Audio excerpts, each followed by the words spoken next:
Hey, alright, we're gonna do one of those videos where we talk about some of the stuff I picked up recently, and I don't do these very often because I don't have a ton of money to get things all the time, but lately I found some deals that I took home, so I thought I'd go over them. Let's start with the games because there's not that many.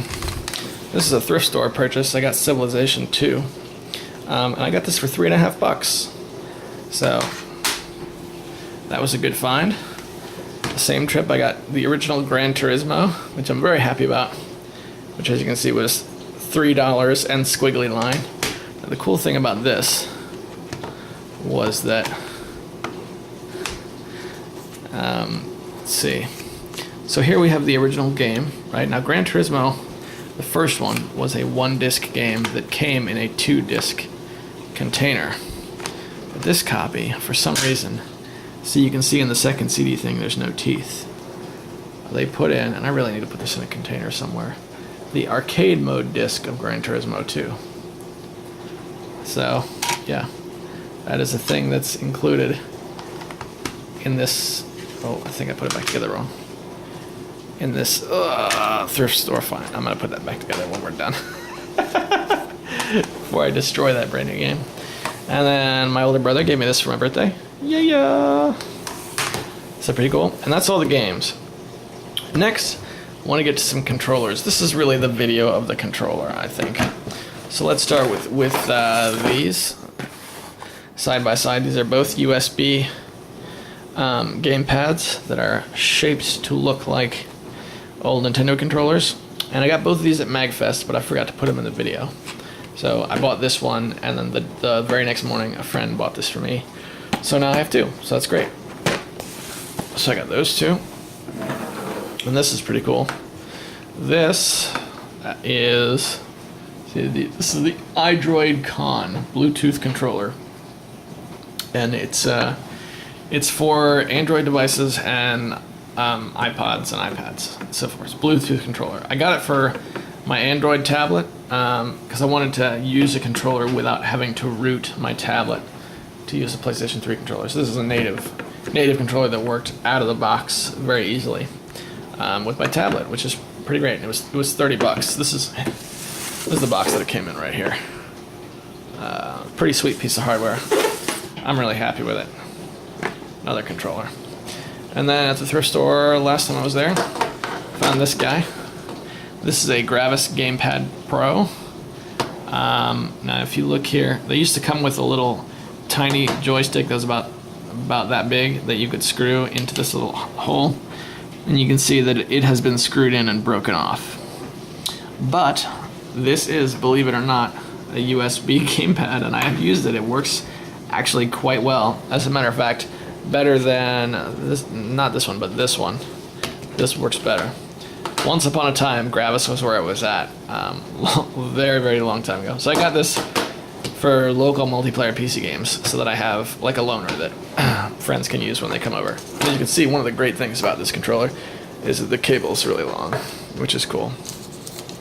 And this was what? Just under $4. So, pretty sweet. So that's that stuff. And that's almost everything, but the last thing I have is a few guides. At the used bookstore, the very last time I was there, just for some reason, I got a hold of some guides for really cheap. This is a strategy guide for the original SimCity, which you can see was $1. I think the original SimCity is a browser game now, which is pretty sweet.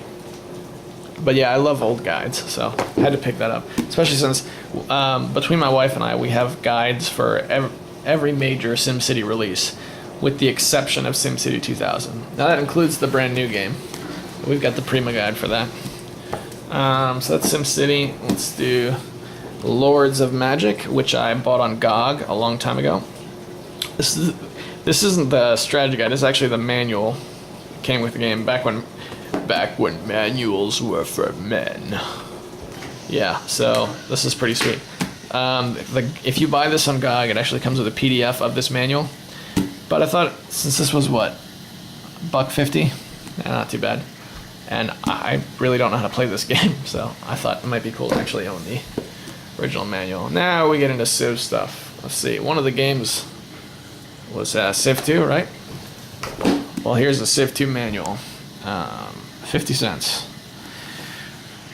I have Civ II complete in box, but this is different than the one I have. I have the multiplayer gold edition, and this is just says Civ II, and it's really huge. And I wanted a manual that I could abuse a little bit, since I'm involved in a fairly long-running Civ 2 play-by-email game. So I wanted like a reference work on my desk that I could look at. And then also I got the Civilization 3 Gold Edition multiplayer manual. It's another 50 cents. This was like right on the shelf next to them. So there's that, and then along with it was the old Prima guide for Civ 3.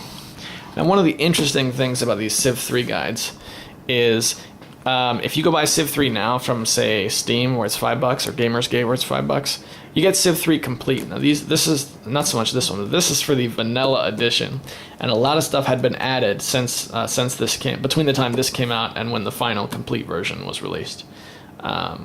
So this will say, well, you have like, I don't know, 10 civilizations to pick from, whereas the complete edition you actually have 20.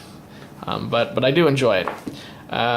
Especially since the community guides section on Steam for Civilization 3 was empty. So reading through these and practicing with the game a little bit, I've been able to expand on the knowledge base somewhat for the game, which is pretty cool. New documentation for a game that's, I don't know however old this game is. And that's it. That's the stuff I got. A few really lucky thrift store finds, and the generosity of an old friend. And that's about it. Alright guys, I'm still working on that Suikoden video, so hopefully that should be out before too long, and that'll premiere on Games31.com, so yeah, go there and check it out. Thanks for watching.